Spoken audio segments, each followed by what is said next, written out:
لقد فتح الشيخ محمد معشوق الخزنوي عينيه على الحياة لأول مرة في قرية تل معروف جنوب شرق قامشلو في أواخر كانون الأول سنة 58 و900 وألف. ولله در أبيه أسماه معشوقا عربونا لعشقه لهذا الوليد. بدأت علاقة الشيخ معشوق بالدراسة، حيث جلس على مقاعد المدرسة الابتدائية في مسقط رأسه تل معروف، حيث نال الابتدائية كي يبدأ رحلته التعليمية على صعيدين في آن واحد، هما الدراسة في معهد الخزنوي للعلوم الشرعية، ومن ثم متابعة تحصيله الدراسي النظامي، إذ تقدم لخوض امتحانات الشهادة الإعدادية عام 74 ونال الثانوية سنة 77، ثم التحق بالدراسة في معهد إسعاف طلاب العلوم الشرعية في دمشق، والذي كان يسمى آنذاك بمعهد الأمينية، إذ قبل مباشرة في السنة الأخيرة ونال شهادة هذا المعهد سنة 78 وبامتياز. وهذا ما حدا بإدارة المعهد لترشيحه لاستكمال دراسته في الجامعة الإسلامية بالمدينة المنورة، حيث نال درجة الليسانس في الشريعة عام 84 ليعمل بعدها في مجال الدعوة مدرسا وخطيبا في المساجد والمعاهد الشرعية في أكثر من منطقة في سوريا، وهو ما كان يشغله عن متابعة دراسته العليا إلى وقت متأخر، لا سيما وأنه كان قد تزوج في سن مبكرة من حياته، وتحديدا في عام 73، حيث نال درجة الماجستير في العام الأول بعد 2000 من كلية الإمام الأوزاعي في لبنان عن أطروحته الأمن المعيشي في الإسلام. كذلك درجة الدكتوراه من جامعة كراتشي في باكستان عن أطروحته التقليد وأثره في الفتن المذهبية. مضنية كانت رحلة الشيخ الشهيد، متعبة كانت، لكنه لم يكل ولم يتعب. لقد عمل أثناء تحصيله الدراسي مدرسا في معهد تل معروف حتى سنة 89 كي يبرح تل معروف دون أن يعود إليها بعد خلاف، لا سيما وأن بواكير رؤاه صارت متضحة الملامح. وقع اختيار الشيخ على مدينة إدلب كي تكون أولى محطات هجرته لأسباب كانت واضحة في رأيه، وهي حيادية هذه المدينة وابتعاد من فيها عن أي سطوة قد تنعكس سلبا عليه، وهذا ما وفر له جوا ارتاح إليه كثيرا، حيث مارس قناعاته بكل حرية بعيدا عن الصور التي هرب منها، وإن كان سيواجه صور من نوع آخر، لسيما أثناء ممارسة نشاطه خطيبا في جامع أبي ذر الغفاري ومدرسا في الثانوية الشرعية، ناهيك عن الدروس التي دأب عليها طلبة العلم في مساجد المدينة، تاركا بصماته في هذه المدينة، لسيما من خلال دعوته إلى هدم كل جدار وهمي لا يعرفه الإسلام، حيث أنه أول من افتتح معهدا لتعليم القرآن الكريم للبنات، وهو دليل على سعة أفقه ووفائه لرؤاه ومحاولته ترجمتها مهما كانت ضريبة ذلك غالية. العلاقة بين قامشلو والشيخ متميزة، إنها تشبه علاقة الطائر بعشه، إنها تشبه علاقة الليث بعرينه، الحبيب بحبيبه. ها هو ذا يعود إلى هذه المدينة بعد رحلة الغربة المريرة، بعد رحيل والده الشيخ عز الدين رحمه الله، يستظل في أفيائها الوارفة، يدفعه إلى أحيائها وشوارعها ووجوه أناسها شوق جد غريب، كي يعمل خطيبا دون أجر، وتكون انطلاقته الأولى في جامع صلاح الدين، ثم لينقل إلى الجامع الكبير، ثم لينقل إلى جامع قاسم، يلقي خطبة أينما حل. لكن نوعا آخر من الضغوطات بات يتعرض لها وبأشكال مؤلمة، فها هو لا يكل عن حمل لواء رأيه متنقلا من منبر إلى منبر، لكنه يمنع من قبل السلطات على نحو نهائي في محطة جامع قاسم، ولا يسمح له بالعودة إلا بعد سنوات كي يستأنف الرحلة في جامع سلمان الفارسي لتزداد قبضة التضييق عليه. من ثم قام بإنشاء مجمع البر الإسلامي في حي حلكو الفقير، هذا المجمع الذي سيتغير اسمه فيما بعد إلى مجمع الشهيد معشوق الخزنوي الإسلامي بعد استشهاده، وهو مجمع خطط الشهيد الراحل ليكون مسجدا ومدرسة ومستوصفا وروضة ومعهدا لتعليم اللغات والحاسوب. وفق الله القائمين عليه لتمامه. منذ بداية وعيه حاول الشيخ الشهيد أن يخط لنفسه مسارا مختلفا، ليس ولعا في الاختلاف بل منطلقا من رؤية خاصة به. هذه الرؤية التي استخلصها من خلال رحلة في بطون الكتب وتشكيل قناعات خاصة به تبلورت يوما بعد يوم. لقد كان الشيخ الشهيد ظاهرة استثنائية بين رجال الدين السوريين، فالشيخ الشهيد يرى أن الكرامة الإنسانية ثابتة لكل بني آدم بتكريم الله له، بغض النظر عن الدين أو الجنس أو العرق أو النسب أو اللون أو التابعية. ومن هنا وجب التعارف والتعاون والتكافل بين جميع الجماعات البشرية، تعاونا يقوم على الحق والعدل والمساواة، لأن حقوق الإنسان مكفولة لكل فرد ولكل جماعة كما أقرتها الشريعة الإسلامية واللوائح الدولية لحقوق الإنسان. ومن هذا البعد الإنساني يجد الشيخ الشهيد نفسه في خندق الدفاع عن قيم الديمقراطية والعلمانية وفصل الدين عن الدولة وحقوق الإنسان وتمكين المرأة وإدانة العنف والإرهاب، ويعتبر أنه من الضروري تحطيم سلطة رجال الدين وإحياء الاجتهاد الإسلامي وفتح أبواب الإصلاح والتطوير وفق قاعدة احترام التعدد وحرية الاختيار من الفقه الإسلامي ونبذ التقليد الأعمى والتعصب والإقصاء والإلغاء والتكفير. وهو يرى أن رجال الدين في معظمهم يشكلون استنساخا فكريا لابد من مواجهته بدعم حرية الفكر والإبداع ونبذ ممارسة الإرهاب الفكري، سواء من قبل المراجع الدينية أو اللوبي الشعبي وما يسمى بالعامة الذين يتحكمون من خلال الجاه أو المال في كثير من القرارات والفتاوى الشرعية. ويطالب بإحياء مقاصد الإسلام الكبرى ومنحها دورا حقيقيا في التشريع كالتوحيد والعدل والخير والحب والجمال والعفاف والطهارة والحرية والمساواة والشورى وحسن الخلق. ويرفض الشيخ الخزنوي الإسلام السياسي، ويرى أن الإسلام يمتلك منظومة أخلاقية من العدل والمساواة والشورى وإصلاح شؤون الناس. ولكن هذا لا يعني أن نصل إلى حد الادعاء أن لنا في الإسلام نظاما سياسيا متكاملا تجسد في سياسة النبي صلى الله عليه وسلم وخلفائه في قيادة مجتمعاتهم كما يحلو لبعض الإسلاميين أن يدعي. ويضيف أن الإسلام السياسي يناقض نفسه حين يدعو إلى فكرة الحاكمية لله، ويقتبس من الحديث الشريف قول النبي لأحد قادته: فإنهم أنزلوك على حكم الله فلا ترضى، فإنك لا تدري أتصيب حكم الله أم لا، ولكن أنزلهم على حكمك. ليس من حرج في الدعوة للعلمانية.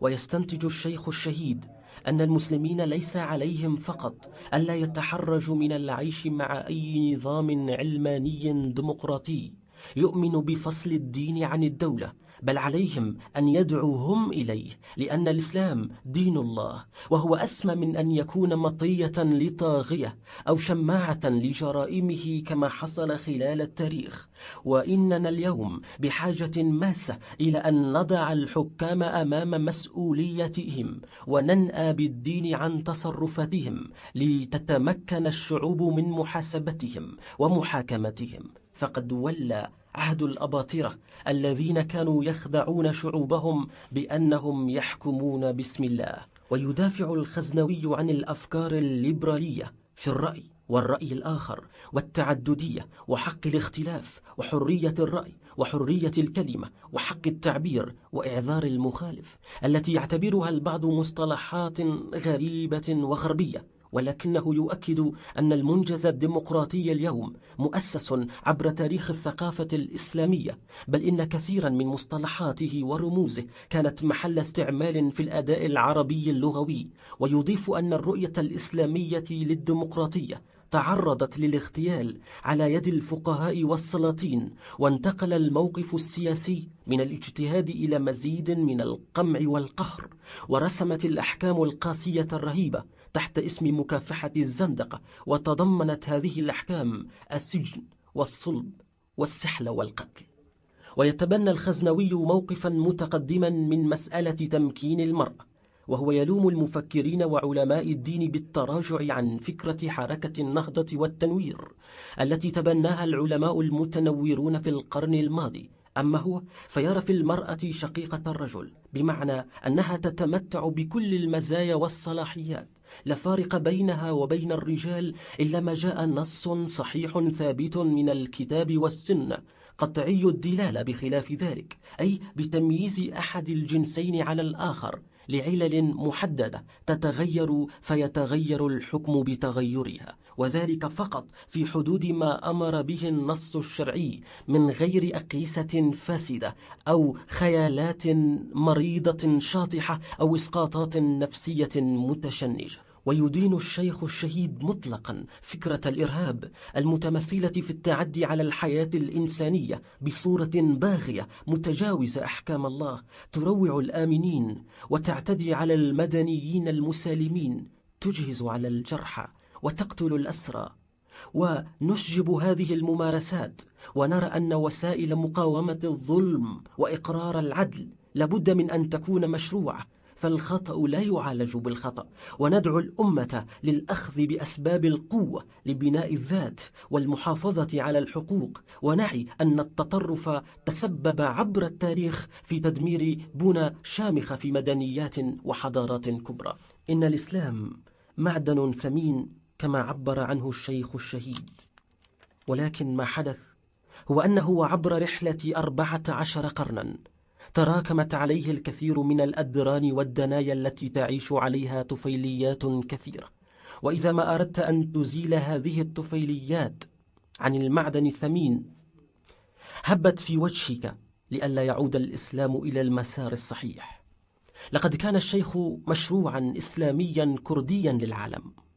لقد قال إن البعض قدموا الإسلام مشوها عن طريق السيارات المفخخة، والبعض الآخر عن طريق الميوعة والأفكار التكفيرية، والرهان علينا اليوم نحن الكرد أن نقدم للعالم إسلاما معتدلا بدون ميوعة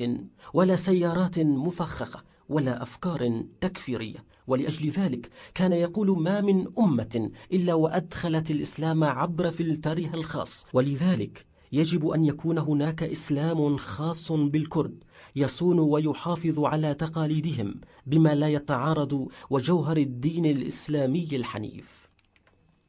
القضية الكردية. لقد نظر الشيخ الشهيد محمد معشوق إلى القضية الكردية فآلمه واقع إنسانه الكردي الذي طالما خضع على أيدي إخوته المسلمين، وتنطع للوقوف في الخط الأول مدافعا عن هذه القضية انطلاقا من ضخامة حجم الظلم الذي لحق بهذا الإنسان، دون أن يدفعه هذه النصرة لإخوانه وبني قومه الكرد إلى اتخاذ موقف عنصري، لأنه كان يرى أن يكون مسلما حقيقيا يعني أن يكون مدافعا عن قضية هذا الشيء. تشنا خليفة من درباس من أتخاذ شوار بيش يكشي دقورسي كا ولوريدا شاريبو أزو فوكسك يلقى يهبون إيشير زنامدا يعني غريب وجامير نشوفه بس بلكي ركاب المهان بنبيلة بقراها شعب المكير ولو أم برماجيد بهبطي مع سكني فقيرو يا ابو عبد الجهنم مسلمان يا ابو الله فقيرو شاشكو افرد هاتي ولو شعوري ولو دار اسكرن يعني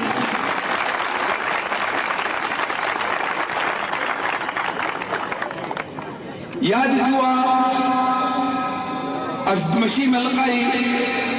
بيرك يقوم يعني شيل بنجي صالي يقوم سرير تازيق بي إشار بيدشتكو دبيقو سروكاوي سرير دكتبي ودبيقو فقير يجيقو إيرو عيدها ما أجي وكما خلق عزيه وكتبي أشوف شبابيكو تكتبي يعني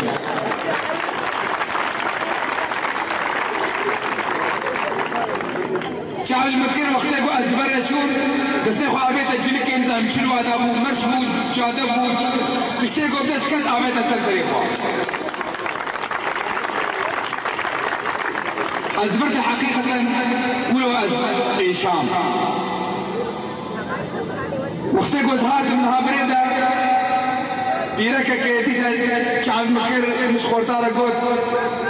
قو قركي قو فاسو فيك جهاتيا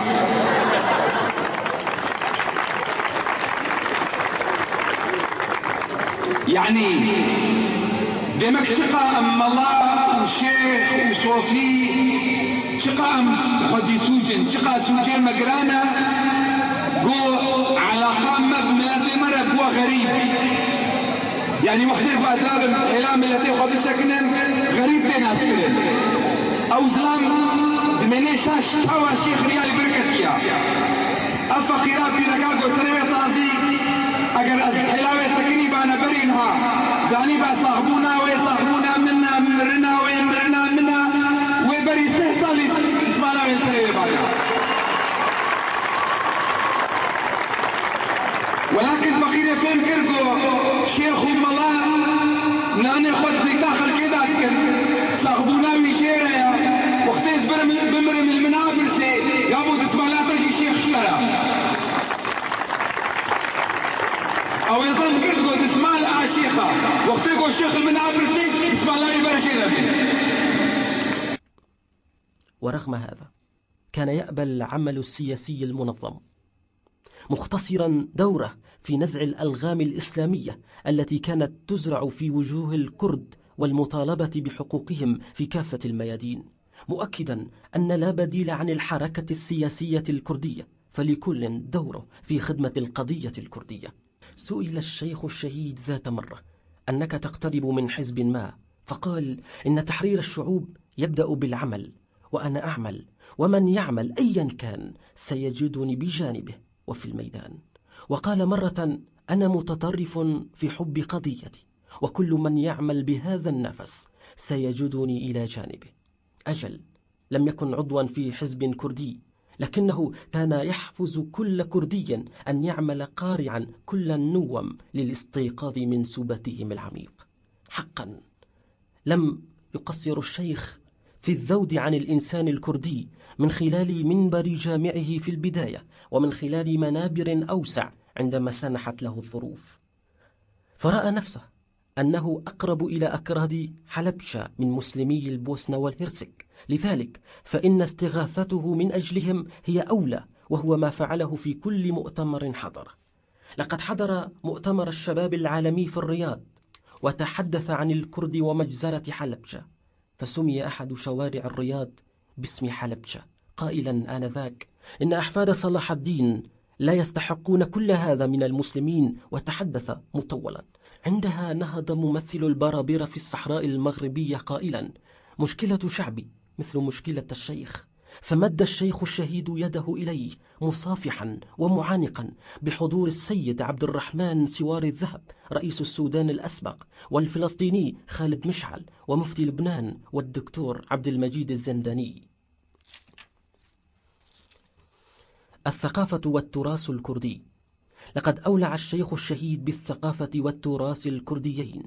صحيح أنه وبسبب ظروفه لم يكن متفرغا للاشتغال عليها كما ينبغي، لكن تلك الروح الشفافة لديه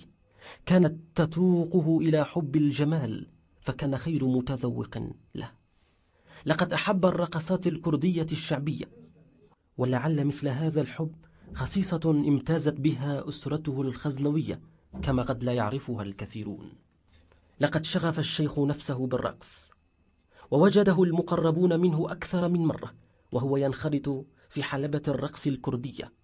يرقص الشيخاني، بل ويغني أغنية مؤثرة بالنسبة إليه كان ألفها ولحنها بنفسه، بل وتناول مطلع أغنية كردية معروفة وبدأ يضيف إليها أبياتا راح ينشدها على طريقته مراعيا ألحان الأغنية، وللأسف لم يتم تسجيلها بصوته. شهيد نمرين دلي مدى لازم خوينا ومبهذا قردي لازم خوينا ومبهذا قردي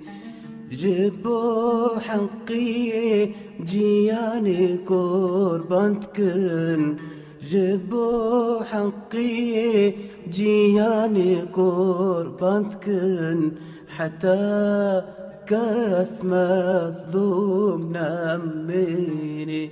جبو كاس بين داستنا ميني أقر كتيا دل من خونك فيجا في من أقر كتيا دل من خونك فيجا في من ومزور جاف دور خستن بهفراد استخا هلدن ومزور جاف بار شكرن بهفراد انقخا هلدن. ولقد كان عرس ولده بدر الدين علامة فارقة في تاريخ منطقة الجزيرة، دعا إليه كافة ممثلي الطيف السياسي، وفي فترة حرجة من تاريخ هذه المنطقة حيث جاءت بعد انتفاضة قامشلو كسر الطوق المضروب حول الكرد آنذاك، ودعا الفرق الكردية لإحياء تراثها على مسامع ومرأى الجميع. حلم الشيخ معشوق بإقامة معرض للتراث الكردي بقامشلو، وكان ذلك في رأس أجندة مشاريعه، لكن وللأسف لم يتمكن من تحقيق مثل ذلك الحلم تماما، مثل ذلك الحلم الكبير الذي حدث الكثيرين عنه في تأسيس معهد لتدريس اللغة والثقافة الكردية، معاهدا أن يكون بنفسه أول طلاب هذا المعهد. أصلاً تكلم قواف كرمانيا مش كسوي نسيتي تلوى بيهتر شوي عربيا مي خوش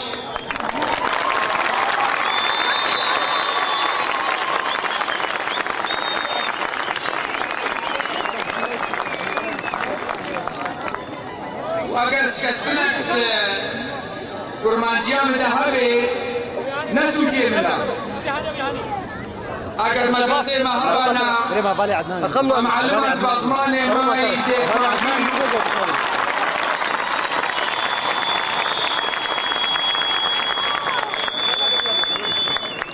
شاندا ما كولترا ما مطلقه كرمانجيا مبشنها باشتر بانا ولكن روكيكو مدرسه وشيربن متى مسجلين ازي كرمانجيا خوزي لم يعرف الشيخ الخوف، وكان على الدوام يقول كلمته في وجه آلة القمع، على الرغم من أن رموزا من السلطة هددوه ما لم يرعوي، إلا أنه واصل أداء رسالته دون أن يتأثر بهذا الوعيد وذاك التهديد. لقد حطم الشيخ الشهيد جدار الخوف، فكان أول من استقبل السفارات الأوروبية في مكتبه لدراسة أحوال الكرد. از هاتم شوانا بيشن ام تمام دست بدست ياك بياك ام خديه بملتنا وقت سنوك بيجي القومية الكردية جزء من النسيج السوري معناه حكم الناس بو مكوري في ولاتي سعران بو سعرا غيري ما يعني معناه شخوي حبس شي مينا دركتن سندانا معناه شخو معناوينا طلابي ما يقو فصل بون الجامعات وفقري برقو أصبح جزءا من النسيج السوري.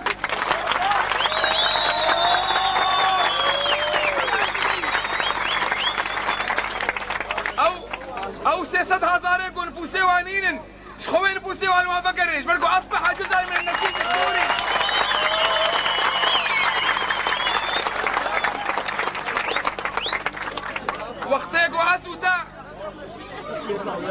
وقتي ازودا شولا وظيفك يا موظفين فرعكي مخابرات هاد بنت نيبسان تقو كردي من اصل تركي نما كاري بنيبسيني.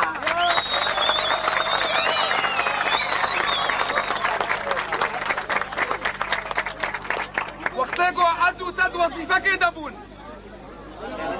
بجرة قلم عنصركي مخابرات هاد برنامج تقو خطر على امن الدولة نما كاري. كردستان بيجي كردستان بيجي كردستان بيجي كردستان بيجي كردستان بيجي كردستان بيجي زمانك يدي بيراوا ديو بابي منابل مذكرن وقتيكو ونابل خدشيان دا نفوسي نابل دا تقهرتن قيماوي ندها تقول ديني كاوا شيار فلان نما كاري يرو ديني تو بابو كالي خوا تاريخ خوا چان داوا ونابي قندي خوا نابك داني بو دهات النابي وقندي ودقهرتن انفرتكن يرو تخذ بيدا قوس مكو نابي قندي ما مثلا كركي حجير ابو نما كاري ديني ثلثين وقتي زارونا وهابون ليسانس بوارنا ماجستير بوارنا دكتوراه بواريا مكو جيزر هاد فروشن امنا ما جيزر هاد فروشن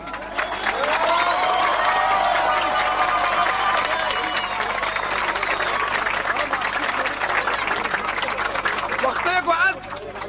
جزء من النسيج السوري بم اذا الحكم افحى قيمتين قونون معناه يشخط حلال متكي. وفي 10 من أيار قامت عصابة من الأجهزة الأمنية باختطاف الشيخ الشهيد، وعبر استجوابات كثيرة تعرض لها ليتنازل عن قضيته العادلة، مورس في حقه آنذاك كافة أشكال الترغيب والترهيب. وعندما وقف الشيخ الشهيد كالجبال الراسية في وجه جلاديه لم يكن من بد إلا الترهيب، فتعرض جسد الشيخ الرقيق لعمليات وحشية من التعذيب نقل على إثرها إلى مشفى تشرين العسكرية بدمشق، حيث حاولت تلك الجهات إنقاذ وإصلاح ما يمكن من ممارستها الوحشية بحقه، إلا أن قدر الله قد جاء وعلى إثرها فارق الشيخ الشهيد الحياة. وأيضا قامت العصابة المجرمة من غير أن تأخذها شفقة أو رحمة، بل على العكس تماما أرادت استغلال اغتيال الشيخ الشهيد لخلق فتنة عرقية ومناطقية عبر دفن جثمان الشيخ الشهيد في أرض مدينة دير الزور. وفي الأول من شهر حزيران اختلقت الأجهزة الأمنية رواية مفقودة المصداقية، وقامت بممارسة أولى حلقاتها عبر اصطحاب أنجال الشيخ الشهيد وبأسلوب أمني عصاباتي إلى مدينة دير الزور لتسليمهم الجثمان الطاهر، وثانيا عبر إخراجها مأجورين يعترفون بالجريمة. في صبيحة الأول من حزيران وعند 11:00 تلقت مدينة قامشلو نبأ الفاجعة المزلزلة، وخرجت بشيبها وشبابها ورجالها ونسائها تعلوهم غضبة، متجهين لاستقبال الجثمان الطاهر مرددين الشعارات: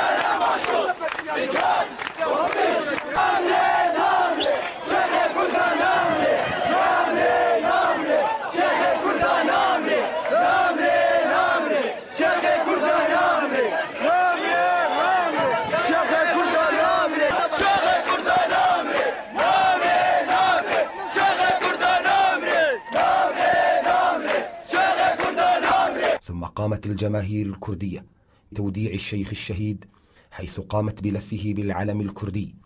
ليضيف اسمه إلى أسماء الخالدين من علماء الكرد من أمثال القاضي محمد والبرزني الخالد، وبالصلاة عليه في جامعه بحي حلكو،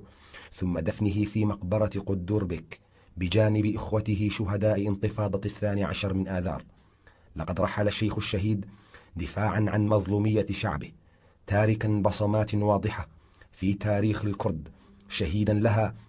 حيث استجاب الله دعوته التي دعاها على جبل عرفات عندما حج إلى بيت الله الحرام عام 82، حيث قال: اللهم أمتني مظلوما لا ظالما، اللهم أمتني شهيدا. وعندما سأله أحد أصدقائه: كيف تموت شهيدا ولا حرب بين الإسلام وأعدائه؟ فأجابهم الشيخ الشهيد: من مات دون حقه فهو شهيد. لست بحاجة، إذا كان البعض بحاجة إلى أن يحتفل بالموت، فأنا أحد الناس الذين هم ليسوا بحاجة إلى أن يحتفلوا بالموت، إلا إذا تمكنا أن نحول الموت إلى حياة.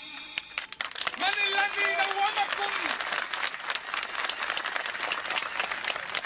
من الذي أفهمكم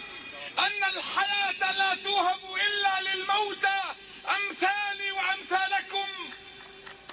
إن الحقوق أيها الإخوة لا يتصدق بها أحد، إنما الحقوق تؤخذ بالقوة. دماء الشهداء يجب أن تكون قطراتهم سقيا لشتلات حقوقكم. لن نسمح بعد اليوم أن تنسوا شهداءكم، لكن الحقيقة أن من يطلب من أحد أن يشتم أهله ينبغي أن يبصق في وجهه. اسمح لي أن أقول لك ولأمثالك من شهداء هذه الأمة: نحن جميعا، أنا وأنتم وكل أبناء شعبك يا فرهاد، نحن شركاء في دمك، شركاء في هدر دمك، لأننا نمنا حقبة طويلة.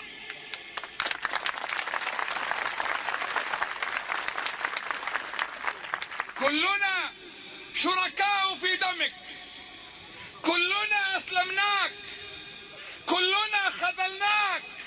أنت ورفاقك. يوم لم نسأل عنكم، يوم لم نسائل جلاديكم، يوم لم نطلب محاكمتهم، من السهل جدا أن يصدر مرسوم يخرج السجناء من السجون، لكنه لا يمكن لكل مراسيم الدنيا أن تعيد حياة فرهاد ونيفا و20 من شهدائنا.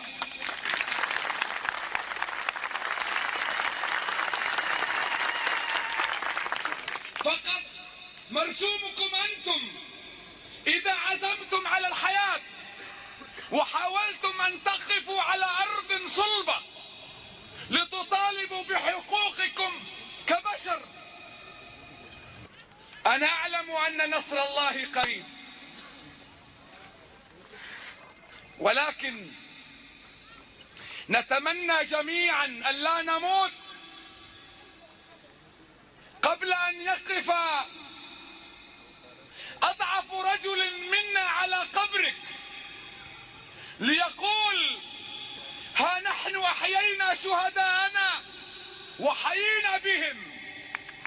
وسيعلم الذين ظلموا أي منقلب ينقلبون.